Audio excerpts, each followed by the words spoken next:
Kadang-kadang ada hari-hari tertentu itu kita mesti nyiapin seperti teh, kopi, air bening, ya, 3 itu taruh di nampan, nanti boleh dikasih bunga atau siapa nanti ditaruh di kamar, di ruang tamu, di bawah tempat tidur apa gitu. Itu salah satu kejawennya seperti itu. Ada puasa-puasanya juga gitu kan. Jadi banyak puasanya dari mulai mutih, ngerowot, ngebleng gitu kan ya, macam-macam puasa itu dilakukan gitu. Menurut kepercayaan orang Jawa itu kan kalau sebelum 40 hari takutnya bukan apa, kepercayaannya mereka karena banyak isu-isu yang tersebar juga saat itu mau mengambil sesuatu barangnya Susanah. Jadi makamnya itu mau dibongkar, entah mau diambil apanya saya nggak tahu, pokoknya buat syarat buat mereka, buat ilmu-ilmunya mereka. Nah memang dari waktu saya jaga 40 malam itu betul yang datang tuh banyak. Ada yang udah bawa cangkul, ada yang udah bawa linggis, kayak ada yang naik mobil rombongan kayak membongkar makam gitu loh.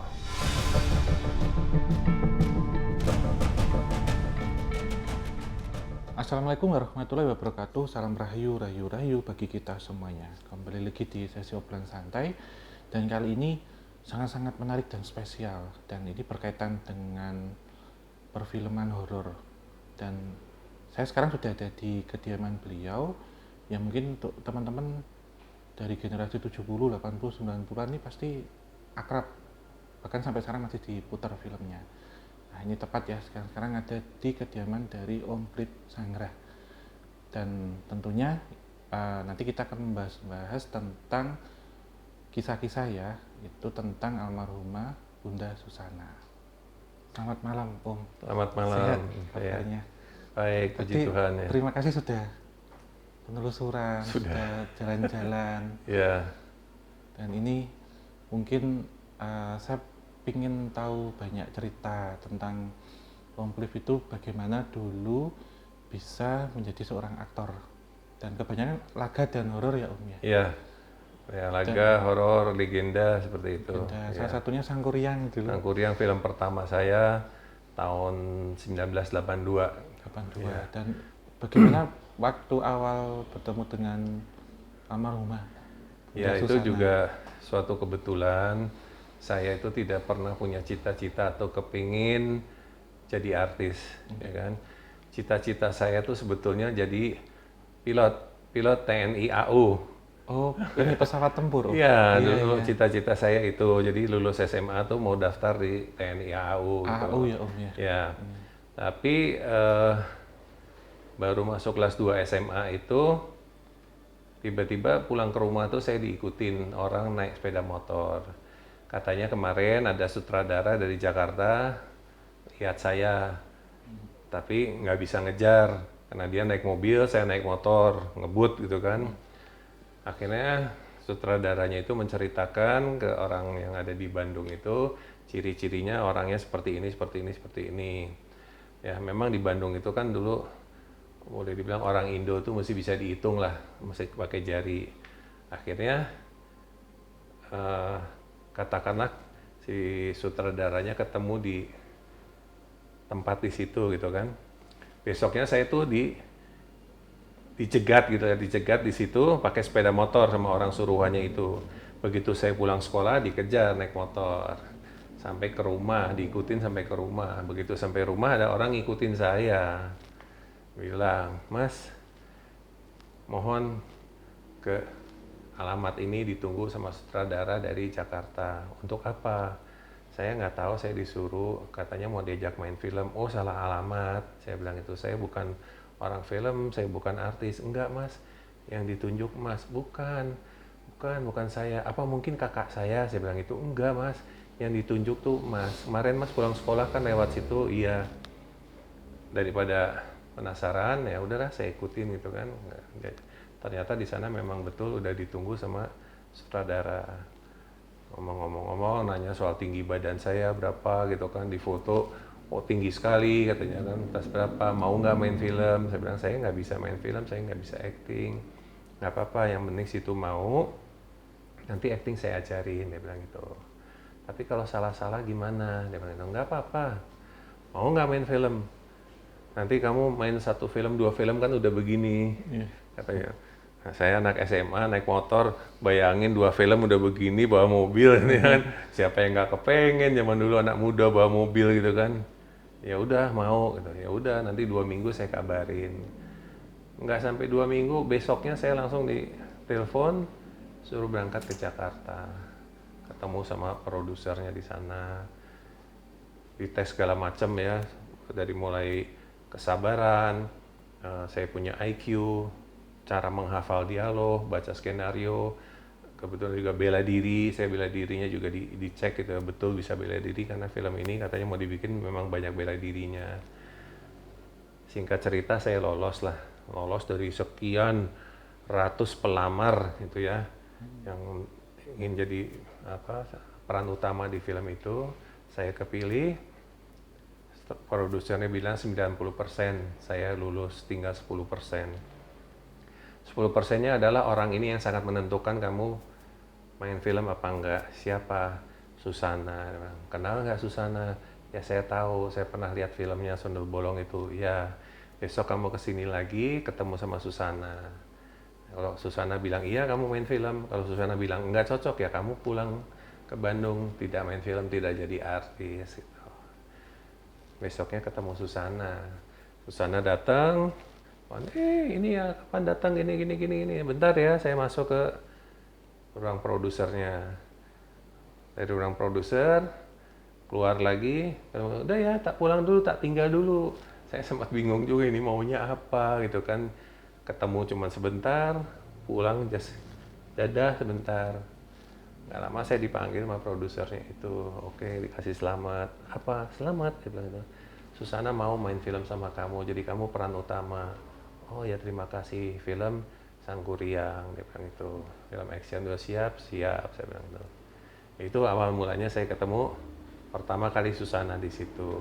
Akhirnya ya saya ingat itu selamatan itu kalau nggak salah tanggal 9 November, tanggal 10 November itu saya syuting hari pertama Sangkuriang itu.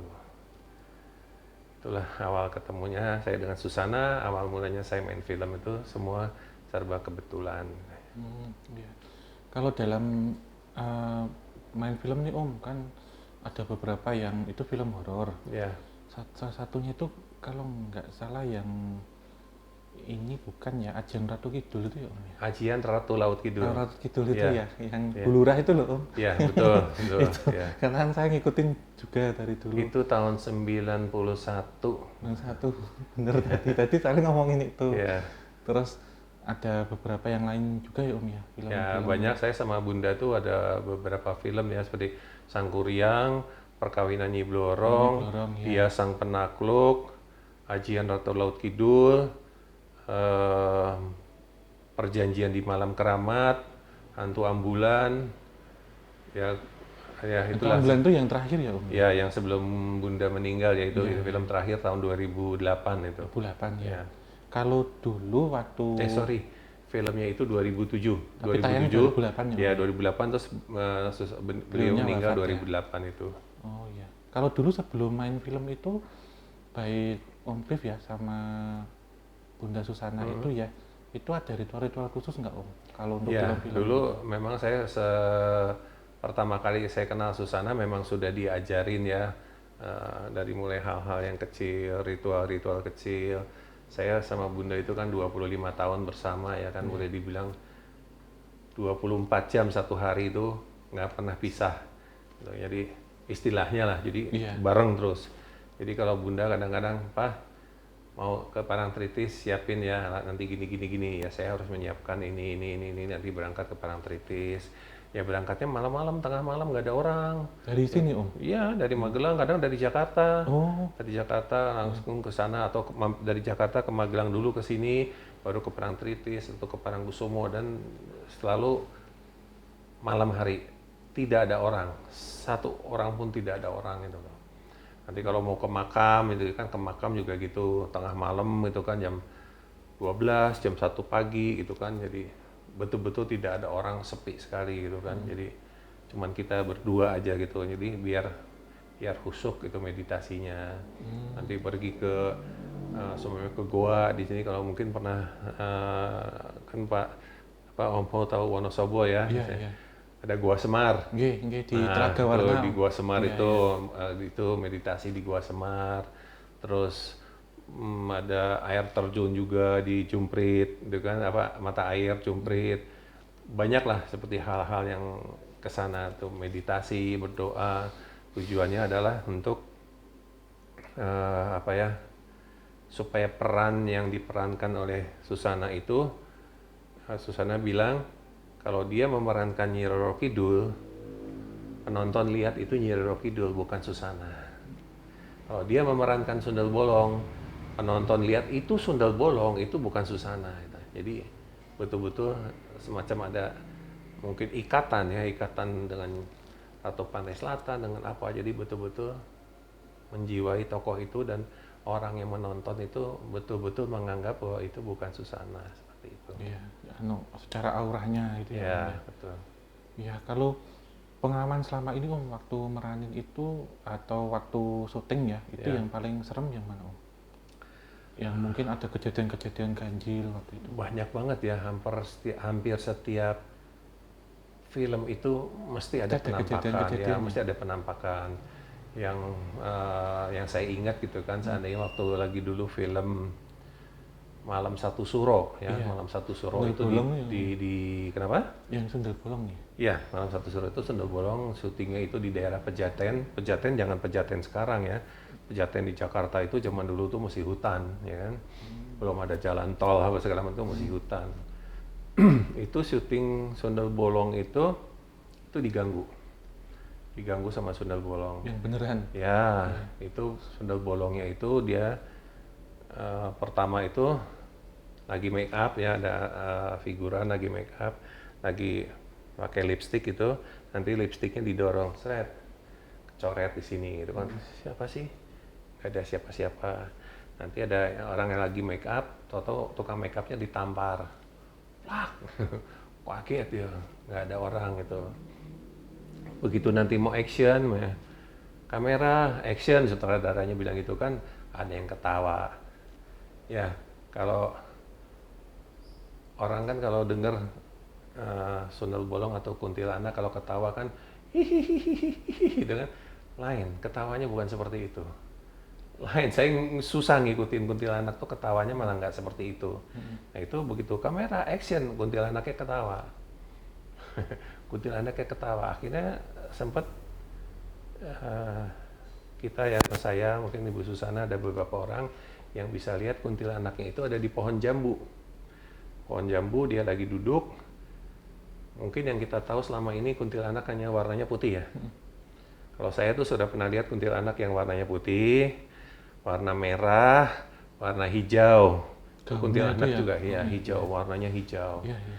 Yang amit-amit ya bukan saya minta gitu. Yang belum pernah saya lihat adalah yang warna hitam. Iya, iya. Karena kata orang pernah ada yang warna hitam, tapi saya belum pernah lihat. Saya baru lihat 3 itu, putih, merah, hitam. Dan yang paling buas itu yang merah itu. Nah, itu ada juga yang kalau nggak salah itu lagi syuting malam Jumat Kliwon, pulang tengah malam itu ya, mungkin kira-kira jam 3:30, 4 pagi itu kita baru pulang dari lokasi syuting, lagi naik mobil gitu kan. Nanti lagi ini Ibu Susana tuh di belakang saya posisinya. Ibu Susana tuh kalau duduk senang di jok tengah. Wah, pas di tengah-tengah. Nah, nggak mau di depan. Iya. Karena kalau di depan itu dilihat orang gitu kan, kelihatan gitu kan, nanti nggak suka lah, biar ini agak di belakang sedikit. Nah kalau saya nyetir, nanti saya lihat kaca spion itu di belakang itu. Bangku paling belakang Om? Ya paling belakang di kaca spion tuh ada kayak kuntilanak gitu loh, seperti kuntilanak gitu. Tapi nanti kalau saya nengok gitu nggak ada. Nengok kaca spion ada lagi gitu loh. Itu ada juga kejadian seperti itu. Ada yang syuting di Semarang, di pemakaman di Bergota gitu kan, di Bergota. Mulai syuting itu setelah maghrib. Diesel nggak ada apa-apa. Begitu mau kamera on, diesel mati. Ya kotak-kotrek nggak mau hidup. Minta dikirim diesel baru, datang diesel baru 1. dites dulu di sana, hidup nggak dieselnya. Hidup, oh mulus, nggak ada masalah, bawa sini. Dites di lokasi syuting, hidup. Oke, kita syuting ya. Begitu mau kamera, mati dieselnya. Minta lagi bantuan diesel ketiga dari Zeni, kalau nggak salah dari tentara di sana, apa dari Seni apa dari mana gitu. Datang lagi diesel ketiga, dicek, hidup. Syuting, yuk. Begitu mau kamera, mati lagi dieselnya 3. Tunggu sampai pagi nggak bisa hidup tuh diesel. Begitu azan subuh Nyala. selesai, 3-tiganya nyala sendiri bareng. Boleh percaya boleh nggak? Seperti kejadian di sini. Ya? Tadi Tiba-tiba mati lampu, Iya. sampai 3 kali loh tadi mati lampu. Ya seperti itu. Jadi banyak kejadian-kejadian yang aneh-aneh. Pernah naik mobil pulang syuting di Pelabuhan Ratu, lagi jalan naik mobil tiba-tiba dihadang di tengah jalan sama kuntilanak gitu. Ya. Kalau itu Om, kalau misal kan kita kenal kan beliau itu identik dengan bunga melati ya. Ya. Kalau kesehariannya juga sama Om. Ini Ya sama, bunga di melati. rumah itu dia selalu harus ada melati nanti seperti tadi di gelas itu ya, nanti semacam infused water, ditaruh melati di dalam gelas itu, ada airnya, dimasukin di lemari es, ada beberapa gelas gitu. Nanti kalau mau minum tinggal ambil itu yang ada melatinya, itu betul-betul enak. Saya ngerasain sendiri itu air melati itu enak sekali, gitu, seger, wangi, enak, dan dimakan juga itu. Dan setiap syuting juga harus ada melati. Tidak jadi syuting kalau tidak ada melati. Gitu. Betul. Jadi berkata seperti cemilan wajib beliau ya. Ya, pokoknya syuting, melati nggak datang, nggak syuting. Tunggu sampai melati datang. Baru mulai. Ya. Iya. Kan ini ya Om ya, kan almarhumah Bunda Susana itu kan ada darah keturunan Belanda. Ya, Jadi ayahnya papinya ya. Belanda ya, tentara Belanda. Ibunya Jawa Om. Ibunya itu Jawa, jadi neneknya itu orang Jawa, kakeknya itu dari Manado, dari Tonsea, Manado. Oh. Ya. Tapi Ibu Susana itu tidak mengenal kakek, jadi kakeknya udah keburu meninggal gitu ya. Jadi dirawat, justru Ibu Susana itu dirawat bukan oleh ibunya. Jadi begitu ayahnya Susana itu meninggal waktu lagi zaman perang Jepang itu, meninggal di Subang, ditembak sama Jepang itu. Nah, ibunya baru hamil 6 bulan, Susana, dengar kabar itu, lahir prematur, gitu kan, lahir prematur, 3 bulan di inkubator. Setelah 3 bulan udah kira-kira aman, dibawa ke Magelang, karena neneknya tinggal di Magelang, di sini. Neneknya kan udah lama di Magelang lah gitu kan, jadi orang Magelang pokoknya lah, orang tahu tuh orang sini, asli sini gitu. Dirawat sama neneknya, jadi darah kejawen itu kental sekali karena dapat dari nenek itu. Darah kejawen itu berarti ini Om, melakukan ritual-ritual kejawen juga, doa Iya, kejawen juga, sembahyangan. Ya, jadi kadang-kadang ada hari-hari tertentu itu kita mesti nyiapin seperti teh, kopi, air bening. 3 itu ya. 3 itu taruh di nampan, nanti boleh dikasih bunga atau siapa nanti ditaruh di kamar, di ruang tamu, di bawah tempat tidur apa gitu. Itu salah satu kejawennya seperti itu. Ada puasa-puasanya juga gitu kan. Jadi banyak puasanya dari mutih, ngerowot, ngebleng gitu kan ya. Macam-macam puasa itu dilakukan gitu. Itu memang beliau dari kecil ya Om ya? Dari kecil. Dari kecil ya? Dari kecil, kemudian pertama kali masuk ke dunia entertainment? Dunia film itu tahun 1958. 1958 beliau itu kalau nggak salah masih kelas 3 SMP apa saya lupa, kayaknya 3 SMP gitu, saya lupa, pokoknya masih umur 15-16 tahun itu umurnya. Kalau nggak salah 16 tahun. Tiba-tiba di sini di Magelang itu, di alun-alun itu ada pencari bakat, audisi lah ya, audisi untuk bintang film gitu. Nah, itu zaman dulu tuh masih bapak perfilmannya Usmar Ismail. Jadi Pak Usmar Ismail sendiri yang datang ke Magelang, banyak yang melamar gitu kan, dites, salah satunya Susana itu dites. salah satunya yang kenapa Susana sampai dipilih gitu kan, karena Susana ya kalau orang lihat nomor satu dulu kan Susana tuh orangnya centil, centil sekali, orang Jawa bilang kemayu gitu kan. Dan yang bikin kagum sama yang Osmar Ismail kagum adalah waktu Susana disuruh acting ngangkat telepon terbalik. Jadi yang buat Gagangnya. yang buat mulut ada di telinga, yang telinga ada di mulut gitu loh. Berarti kabelnya di atas. Ya, oh ini kok lugu sekali gitu saya. Itu yang bikin Osmar Ismail tertarik seperti itu. Akhirnya dipanggil ke Jakarta, main Asrama Dara itu. Pertama kali. Ya, pertama kali itu. Terus kemudian bisa di horor dan sampai hari Horor ini itu kalau nggak salah itu karena Susana dulu coba-coba bikin perusahaan sendiri. Namanya Tidar Jaya Film. Kalau nggak salah itu tahun 1971. Film pertamanya itu adalah Beranak Dalam Kubur. Oh, yang legendnya. Ya, itu booming, Iya, iya. meledak itu film horor pertama itu luar biasa itu meledak. Nah, mulailah di situ dikenal Susana sebagai artis horor. Walaupun yang diperankan tidak horor terus. Kadang-kadang ada film kayak Legenda, Tuan Tanah Kedaung, ada film drama sedih-sedih kayak Ratapan Anak Tiri, ya kan? Ya, terus ada Permainan Bulan Desember, itu kan itu seperti itu. Tapi yang bikin heboh lagi adalah, jadi maaf, tahun 74 itu kan bercerai dengan suaminya. Ya kan, bercerai. Kena musibah lagi tahun 77 itu anaknya yang Ari. Bang Ari itu ya. Ari Adrianus itu meninggal, yang ditusuk sama orang itu tahun 77. Akhirnya Susana itu stop, tidak mau main film, berhenti. 78, 79, 2 tahun itu masuk ke tahun 80. Jadi hampir 3 tahun nggak mau ngapa-ngapain. Tiba-tiba tahun 80 itu ada produser mau ketemu sama Susana, datang ke rumah di Jalan Wijaya dulu itu.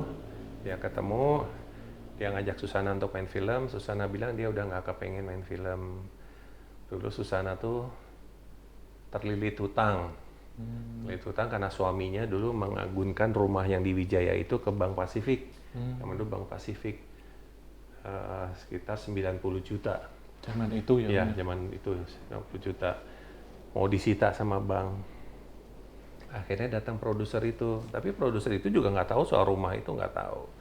Akhirnya produser dikasih cek sama Susana. Sus, kamu main film sama saya 3 film. Sekaligus saya bayar. Artis zaman dulu ada Big Five ya. Dulu kan ada artis Big Five kayak Roy Martin, Robby Sugara, Yeni Rahman, kalau nggak salah Yeti Octavia, masuk Susana gitu kan. Itu zaman dulu honornya 5 juta. Sekali main Om? Sekali main, zaman dulu 5 juta. Tiba-tiba datang produser, dia bilang sama Susana, saya bayar kamu 3 film, saya bayar cash 100 juta.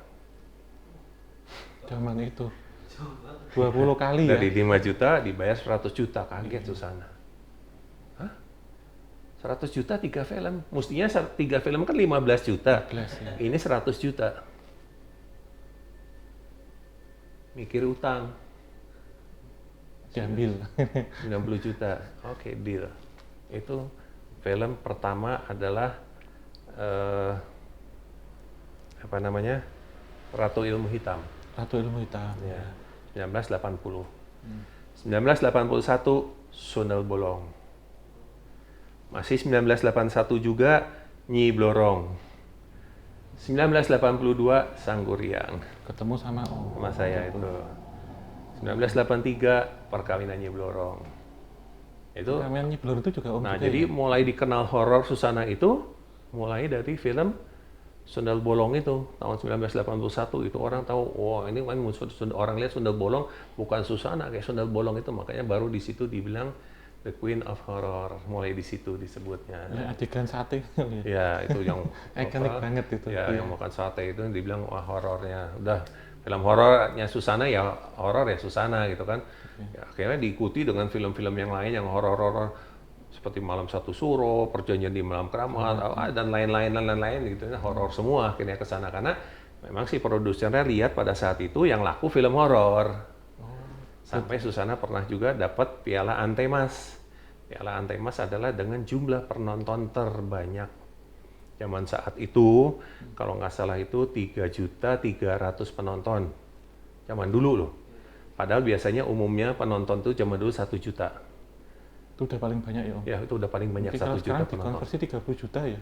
Ya. Dengan Jadi, sekarang nih zaman dulu dapat penonton 3.300.000. Itu produsernya kayak Raya. Di waktu itu. Tahun 80-an ya mungkin ya? Tahun 81. 81 ya. Ya, dari kesempatan-kesempatan ini Om, ini kan modelnya kemudian kayak Amanah dan Pulungnya ya, untuk main film horor. Beliau kemudian terjun total di sini. Apakah pernah ada rasa mengeluh, capek? Iya, atau pernah gitu? mengeluh. Jadi bilang, aku bosan, dia ngomong sama produser. Aku bosan main film horor. Aku juga kepengen main film komedi, pengen main film drama. Produsernya nggak berani ngomong langsung sama Susana. Susana kan temperamen, kalau di film tuh temperamen, cepat tersinggung. Produsernya tuh kalau ngomong apa-apa selalu nyampein ke saya dulu. Telepon tuh nggak berani bicara sama Susana, selalu bicara sama saya. Cliff ada, saya tak ngomong sama Cliff. Kalau dia nggak bisa ngomong di telepon, saya disuruh ke kantor. Nanti dia ngomong, Cliff, lu kan tahu Susi, lu yang ngerawat Susi, lu yang ini, lu kenal baik Susi. Kapan waktu yang tepat untuk ngomong sama Susi gitu kan? Bukan gua nggak mau Susi main film yang lain. Gitu. Tapi Susi nggak akan laku main film drama, nggak akan laku main film komedi. Susi itu cocoknya di film horor. Produsernya bilang gitu. Jadi gua kalau mau gambling, coba-coba Susana main film horor, gua nggak berani. Tapi kalau film horor, oke. Ya, jadi ritual-ritualnya itu sebelumnya Om. Ya. Dan ketika main itu ritual juga nggak Om? Dan Nggak, kesehariannya jadi sebelum main film, katakanlah dia mau main film Ratu Pantai Selatan itu. Iya. Ya ritual dulu. Ke selatan? Ke Pantai Selatan atau ke Parangsumo, atau ke Parangtritis atau Parangkusumo. Situ. Nanti dia semacam kayak dapat bisikan ya, kayak dapat bisikan. Nanti kamu mesti begini, kamu mesti gini, kamu mesti gini. Ya, berdoa bukan maaf ya, ini banyak orang musyrik, tidak. Karena Susana di situ, biarpun dia datang ke Parangtritis atau ke Parangsumo, dia bukan berdoa sama Ratu Pantai Selatan, tidak, sama sekali tidak. Dia tetap berdoa dengan kepercayaannya kepada Tuhan. Saya dengar sendiri, dia berdoa itu dalam nama Yesus. Dalam nama Yesus Kristus, saya berdoa, saya minta, saya mau main film ini, saya kepengen ini. Saya kepengen bisa supaya orang lihat di film saya seperti Ratu Pantai Selatan. Tapi berdoanya di Pantai Selatan, berdoanya di Parangkusumo, di Parangtritis, tapi berdoanya sama Tuhan. Jadi bukan berdoa kepada kepada penguasa Parangtritis atau kepada Ratu Kidul, tidak, sama sekali tidak. Dia tetap berdoanya sama Tuhan, tapi memang menghadapnya di sana gitu. Anu lokasinya ya? Ya, lokasinya aja. Apa gitu. kilasnya ya? Ya. Nah ini Om, kalau merunut ya, balik lagi ya. Dulu bagaimana sih Om bisa ketemu gitu dengan beliau, kemudian sampai kasarannya ada hati ya? Ya. Kemudian memutuskan untuk menikah itu. Prosesnya seperti apa? Ya. Pendekatan? Jadi tadi saya sudah ceritakan ketemu di lokasi syutingnya di Rapi Film itu kan, akhirnya saya syuting. Selamatan itu kalau nggak salah ya sekitar 9 November apa gitu, saya syuting tanggal 10 November. Saya lihat Susana itu, maaf ya, takut banget. Mau ngeluarin satu kata pun saya nggak berani. Bersalaman gitu sempat Om? Nggak berani. Jabat tangan, menatap juga? Susana di sana, saya di sini. Iya. Mau ngeliatin gitu nggak berani. Nanti kalau saya nyuri-nyuri pandang itu, begitu dia nongol saya bawa muka. Karena ceritanya soal Susana, orang-orang film, lu jangan main-main sama Susana. Bahaya lu. Berarti beliau sudah ini ya Om ya? Sudah merani? Bawaannya angker. Oh. Susana itu lokasi syuting tapi bawahnya mistis angker, gitu ya? horor, mistis, takut. Semua takut sama Susana, nggak ada yang berani macam-macam. Saya ini pendatang baru, anak bawang, umur baru 17 tahun. Ya kan? Iya. Susana udah Orang udah lihat Queen of Horror, the best actress lah, ya kan, artis terbaik di Indonesia, jutaan penggemar. Siapa yang nggak tahu Susana? Bahkan ke Malaysia, Singapura, semua tahu Susana. Saya ini siapa? Nggak berani berkutik. Boleh dibilang tuh saya kayak beginilah melihat Susana tuh. Awal, tahu nanti pas saya nengok, Susana nengok gitu kan, dok, dong, sini kayak jantung mau lepas gitu rasanya gitu kan. Tahu-tahu saya dipanggil, sini, sini dia bilang, sini. Wah, saya kira mau diapain nih gua gitu kan. Akhirnya saya datang gitu kan, maaf mbak, apa sini duduk sini, duduk sebelahnya gitu. Di kepala saya dilus-elus, terus kayak seperti seorang ibu, saya dilus-elus. Kamu tuh di sini nggak usah khawatir, kamu nggak usah takut. Kalau ada apa-apa kamu tinggal bilang, kamu perlu apa-apa kamu tinggal bilang. Kamu capek, kamu bilang, kamu minta break, kamu bilang, udah gini, kasih tahu segala macam. Ya kalau kamu nggak berani ngomong sama sutradaranya, kamu telepon saya, nanti saya kasih nomor telepon rumah saya. Baik, jadi apa yang diceritakan orang kok berbeda banget. Baik, dengan orang yang tidak bermasalah. Jangan dengan orang yang bermasalah. Kasarnya preman aja ditantang kok. Orang preman bawa celurit aja dihadepin Susana. Betul, saya buktiin sendiri itu. Waktu syuting di Penas tuh, ribut-ribut orang bawa celurit didatengin sama Susana. Premannya mundur kok langsung. Saking galaknya gitu. Debat sama sutradara, nggak mau syuting, ribut gara-gara skenario nggak cocok, ini ribut 2 hari break syuting gara-gara ribut soal skenario. Keras di satu sisi, lembut di sisi lain. Saya syuting Sangkuriang itu kurang lebih itu kalau nggak salah 3 bulan ya, syuting zaman dulu tuh 3 bulan syuting itu. Lama ya Om ya? Lama, zaman dulu kan susah ya syuting. Iya.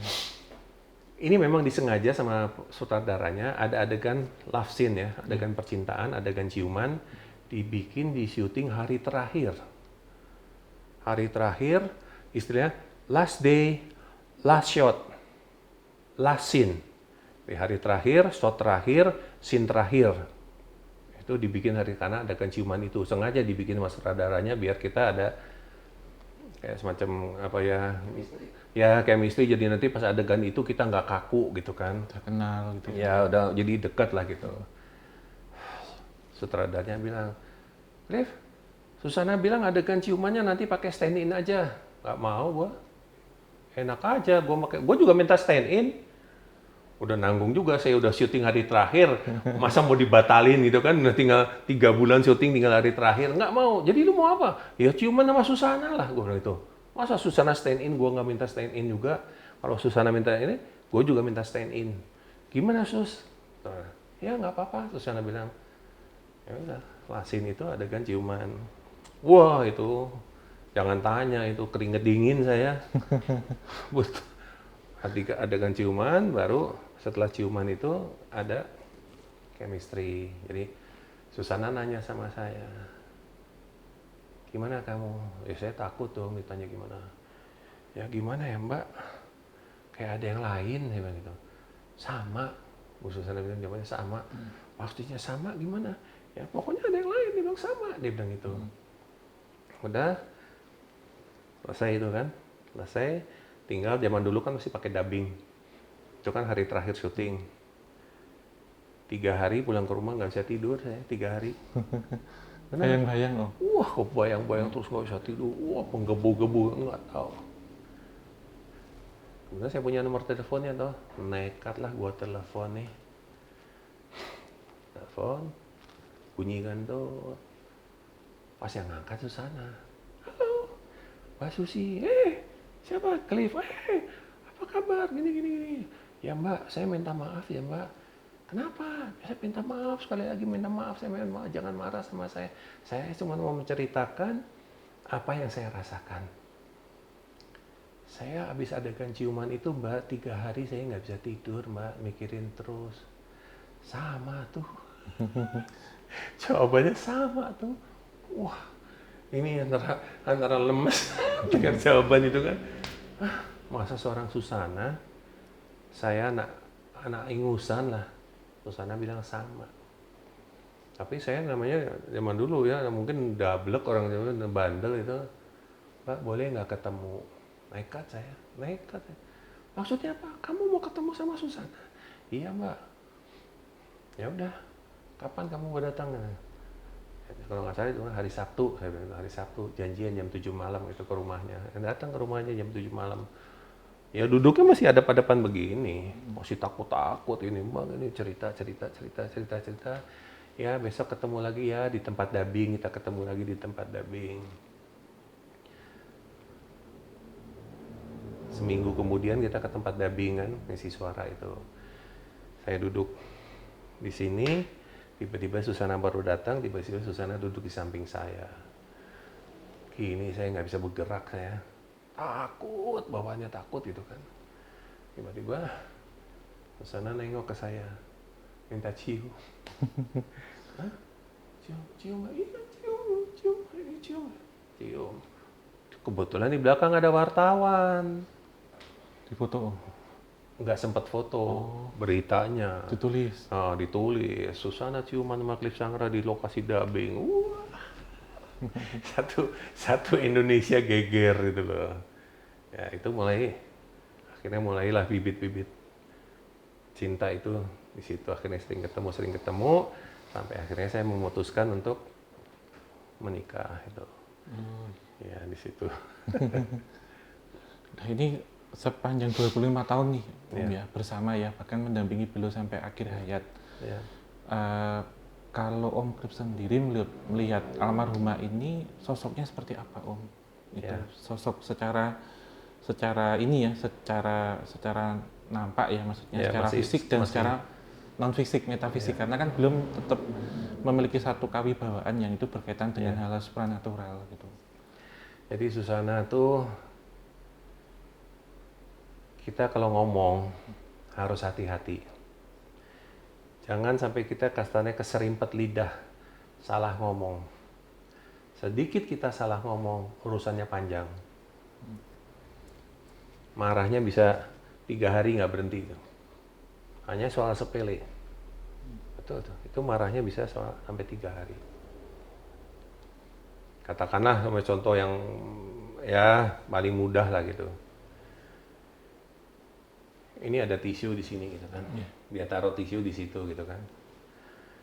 Nanti tisunya saya pindah. Ini cuma contoh loh, bukan tisu ya, ini cuma contoh. Tisunya saya pindah ke sini.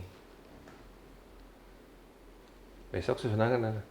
Ini siapa yang mindahin tisu ke sini? Itu bisa jadi masalah gitu. Contoh nih ya, bukan seperti itu, tapi ini contoh. Jadi apa-apa tuh yang sudah diatur sama Susana itu jangan dirubah. Kalau aku sudah begini, ya dijalanin seperti itu. Jangan kamu merubah. Itu kerasnya di situ. Di lain pihak ya, orangnya dermawan, sering bantu orang, gitu. Jadi banyak bantu orang susah gitu. Tapi sering dimanfaatin juga sama orang-orang yang ngaku-ngaku susah, padahal nggak susah gitu kan. Sering saya nasehatin, tapi ya beliau cuma bilang nggak apa-apa, biarin aja. Rezeki dari Tuhan, dari Yesus, dia bilang itu kan nanti aku akan dapat gantinya, ya seperti itu. Tapi ya kalau setelah meninggal, awal-awalnya dulu masih sering mimpi, didatengin juga, karena ya boleh dibilang 25 tahun kan tidak bisa melupakan langsung gitu kan, itu proses lah. Proses setelah 1 tahun kemudian saya menikah juga, atas amanahnya beliau juga saya menikah, itu juga belum bisa hilang, itu butuh proses lah, proses sampai lama-lama ya mungkin mimpi itu dalam setahun mungkin 2 kali, 3 kali gitu. Udah nggak seperti dulu ya, intervalnya tuh nggak seperti dulu, udah jarang gitu ya. Paling mimpi, kebanyakan mimpi di lokasi syuting. Dulu Ya, yang dulu lokasi syuting kita syuting, kadang-kadang tahu-tahu kita lagi syuting film baru, berdua gitu, film baru syuting gitu. Tapi di lokasi syuting jarang, mimpi di rumah gitu jarang. Gitu. Kalau ini toh Om kan Bunda Susana ya, kan mendapat julukan The Queen of Film Horror gitu ya. Kan ini satu sangat legendaris nih. Menurut Om sendiri, apakah beliau itu kan kalau kalau kita bilang ini kan membuat sejarah ya. Ya, Tentunya sejarah itu kan hanya sekali terjadi ya, yang sudah dicetak oleh beliau almarhumah ya. ya, Tapi polanya kan akan berlangsung gitu. ya. Apakah di sekarang atau di kesempatan yang mendatang akan ada generasi penerusnya? Karena kita ketahui kan ada beberapa aktris ya yang Ya. meneruskan beliau untuk Ya. memerankan Ya. gitu, baik menggunakan nama beliau ataupun yang memerankan itu dalam artian memerankan Ratu Kidul. Ya.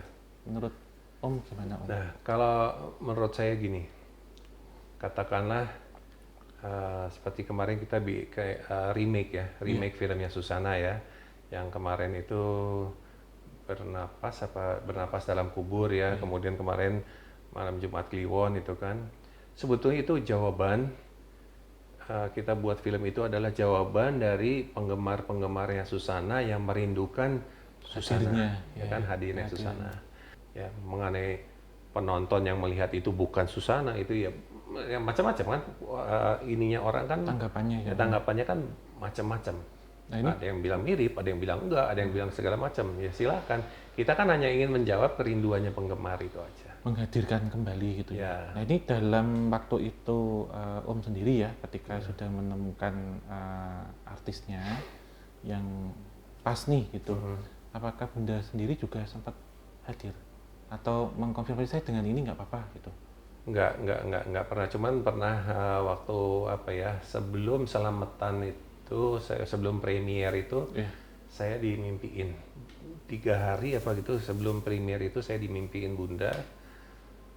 Saya lupa lah, udah lama kejadiannya, udah sebelum yang film pertama yang pertama ya? sebelum COVID itu kan. Iya. Jadi Bunda tuh datang ngomong apa tuh saya nggak ingat, mungkin kalau dicari di apa, saya waktu diwawancara saat premier itu mungkin ya dicari di YouTube apa gitu, saya masih ingat tuh Bunda tuh ngomong apa tuh, saya lupa tuh, kalau sekarang saya lupa kata-katanya apa. Jadi ada pesannya Bunda apa pada saat saya premier film bernapas dalam kubur itu, ada saya menyampaikan situ, saya ketemu Bunda ngapain aja di situ.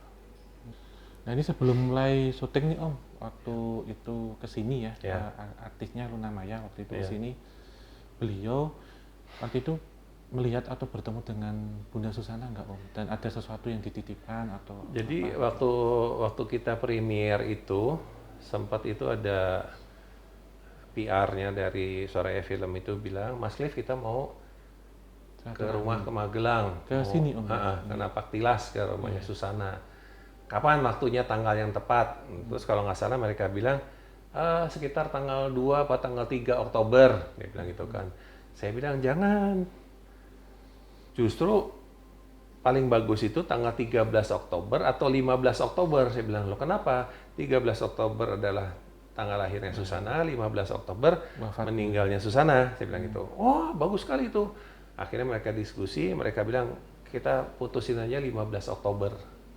Jadi pas hari meninggalnya Susana, akhirnya mereka datang ke sini 15 Oktober itu ya, ngobrol di sini.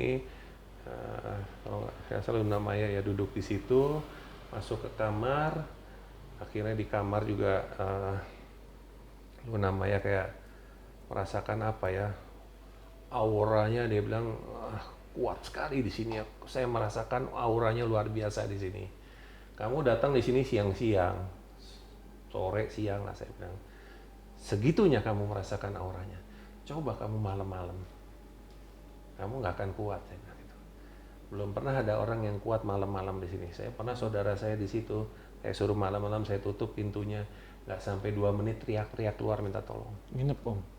Baru 2 menit kok nginep. Oh masuk aja, tapi niatnya mau nginep waktu itu? Mau coba-coba. Oh. Pengen kayak apa sih kamarnya Suasananya Susana tuh gitu ya, kayak mau uji nyali gitu loh.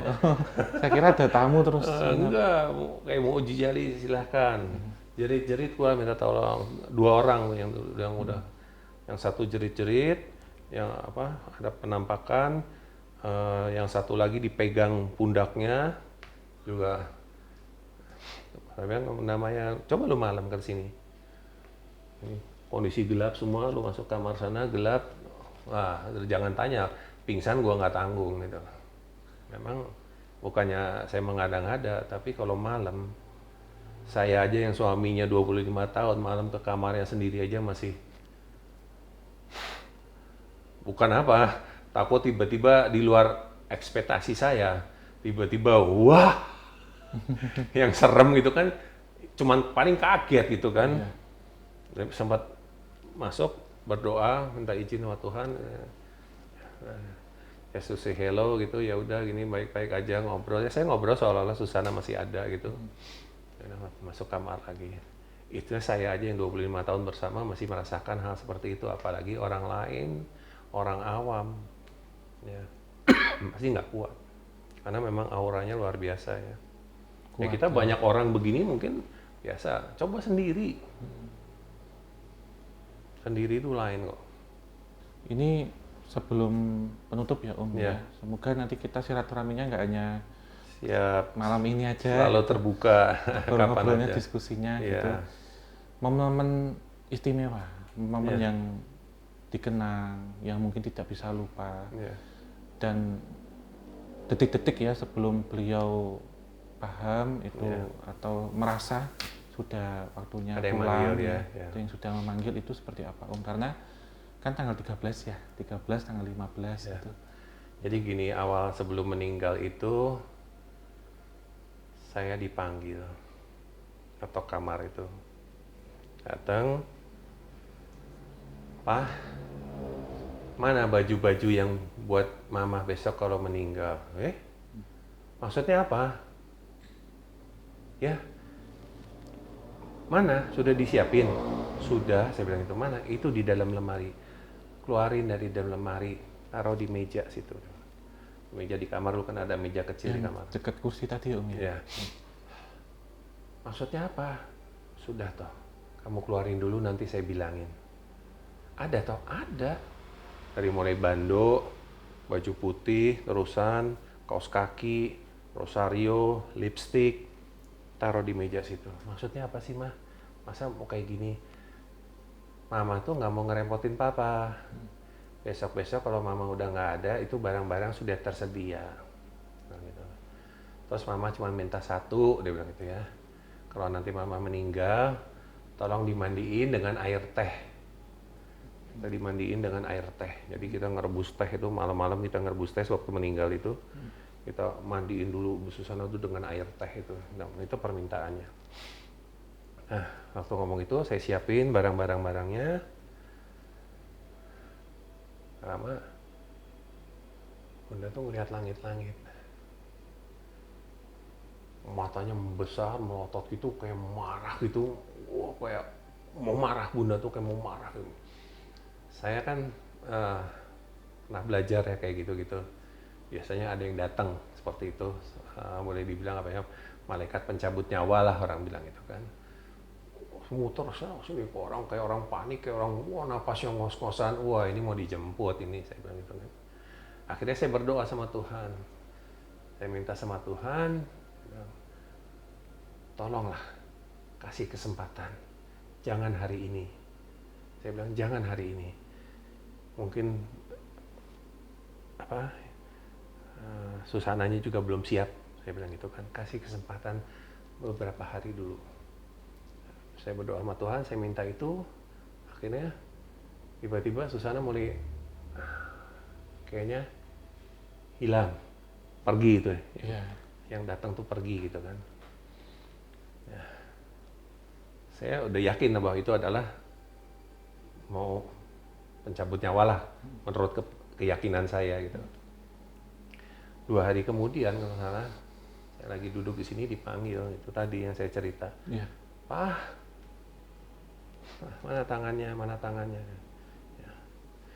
Ini sebelum Mama meninggal, kok ngomong kayak gitu terus sih? Saya bilang itu mau ngomongin yang lain. Enggak, harus tak omongin. Sebelum nanti Mama meninggal, malah Mama belum sempat ngomong sama kamu. Ya, udah apa? Itu tadi dia bilang, yang pertama minta dijadiin anak angkat kita jadi TNI, gitu kan. Yang kedua minta supaya saya menikah lagi. Setelah saya menyanggupi itu, baru ambil napas sampai 2 kali itu tadi. Yang kedua buang napas, baru meninggal itu. Ya, Jadi meninggalnya di pelukannya saya itu, tangan megang sambil meluk gitu. Kalau dalam ini ya Om ya, kalau dalam 1 bulan nyekarnya atau kepesanan beliau itu almarhumah Dulu berapa waktu kali? sebelum meninggal, Ibu Susana tuh pernah bilang ke saya, "Pak, besok kalau Mama meninggal, Papa nggak usah setiap minggu datang, itu nggak, 1 bulan sekali aja." Bunda Susana bilang seperti itu. Tapi waktu awal-awal Bunda meninggal, Susana meninggal itu 40 hari makamnya saya jaga 40 hari, 40 malam. 40 malam. 40 malam saya nungguin di situ sama teman saya di makam itu. 40 malam saya jaga kuburannya. Jadi kalau malam Om kesana ya? Ya, setiap malam saya ke sana. Siang aja balik ya? Siang, karena siang kan banyak orang makam, ada tukang-tukang makam itu, jadi karena saya jaga 40 hari, karena saya menurut kepercayaan orang Jawa itu kan kalau sebelum 40 hari takutnya bukan apa, kepercayaannya mereka, karena banyak isu-isu yang tersebar juga saat itu, mau mengambil sesuatu barangnya Susana. Jadi makamnya itu mau dibongkar, entah mau diambil apanya, saya nggak tahu, pokoknya buat syarat buat mereka, buat ilmu-ilmunya mereka. Ya, pencurian Ya. kuburan tuh ya Om ya? Ya, akhirnya 40 malam saya jaga. Hari ke-41 ya udah saya biarin gitu. Nah, memang dari waktu saya jaga 40 malam itu betul yang datang tuh banyak.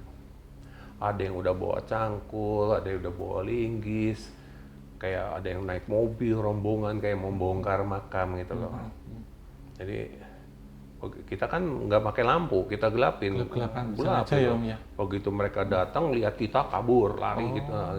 Kayak kaget, nggak nyangka bahwa dijaga seperti itu. Iya, iya, iya. Ya, tujuannya untuk itu aja, supaya tidak Salah gunakan salah dan pencurian ya gunakan Om itu, ya? ya seperti itu. Nah, akhirnya setelah itu baru saya, zaman dulu tuh mesti seminggu sekali, mesti awal-awal tuh seminggu sekali. Sekarang ya 1 bulan sekali. Sesuai dengan Bunda bilang 1 bulan sekali atau sesempatnya kamu. Kalau kamu pas sempat, katakanlah kamu tanggal 1, kamu nggak sempat tanggal 1, bisa tanggal 2, bisa tanggal 3, itu aja. Fleksibel ya? Ya. Apalagi sekarang kan udah 15 tahun gitu kan. Oktober kemarin kan 15 tahun wafatnya. Dapatnya. Iya. Menarik Om ini Iya, ngobrolnya. makasih. Mungkin bisa jadi 1 buku ya ditulis. Ya, saya malah kepengen, lagi punya niatan pengen ada penulis yang bisa mau menampung kata-kata dari saya, kehidupannya Susana dari dulu sampai meninggal tuh seperti apa Susana, dibikin novel gitu kan. Kisah hidupnya ya. Nah, jadi mungkin banyak orang yang tertarik untuk membaca novel itu, tapi saya belum ketemu penulis yang cocok. Yang pas pakai hati lagi ya. Iya. Alhamdulillah hari ini ngobrol gini santai gitu ya Om ya. Iya. Cocok gitu. Insya Allah nanti ada kesempatan bisa silaturahmi lagi. Siap, Saya siap. mewakili teman-teman mengucapkan banyak terima kasih. Sama-sama juga, saya terima kasih juga untuk kunjungannya ke sini. Ya, jadi untuk juga kerinduannya penggemar juga terobati lah seperti itu. termasuk Seperti apa sosok Susana itu? Kesehariannya. Iya. Termasuk kita sih penggemar. Siap. Termasuk saya Siap. itu sudah sangat menggandrungi beliau dari Iya. waktu masih kecil banget sampai hari ini Om nonton gitu. Siap. Termasuk dengan Om Cliff juga. Akhirnya kesampaian ketemu langsung karena selama ini nonton di bioskop terus. Sehat-sehat ya Om ya sama Siap. keluarga. Siap. Amin. Terima kasih untuk teman-teman semuanya yang bertugas pada kesempatan kali ini dan untuk Sobat Javaniken sudah menyaksikan dari awal hingga akhir. Jangan lupa tetap dukung channel Kisah Tanah Jawa dan juga podcast Obrolan Santai dengan cara like, subscribe, nyalakan lonceng, serta tinggalkan kritik, masukan, saran hanya di kolom komentar. Terima kasih untuk DOS Indonesia yang sudah memfasilitasi, dan juga untuk teman-teman yang memiliki atau penghobi dalam seni fotografi dan juga videografi dapat berkunjung dan tentunya berbelanja peralatan-peralatan mutakhir kamera hanya di DOS Indonesia yang outlet dan tokonya tersebar di seluruh Indonesia. Kalau di Jogja, lokasinya tokonya ada di Jalan Kaliurang. Kita tutup akhir kata, wabillahi taufiq wal hidayah. Wassalamualaikum warahmatullahi wabarakatuh. Mugi tansah pinaringan rahayu sagung dumadi.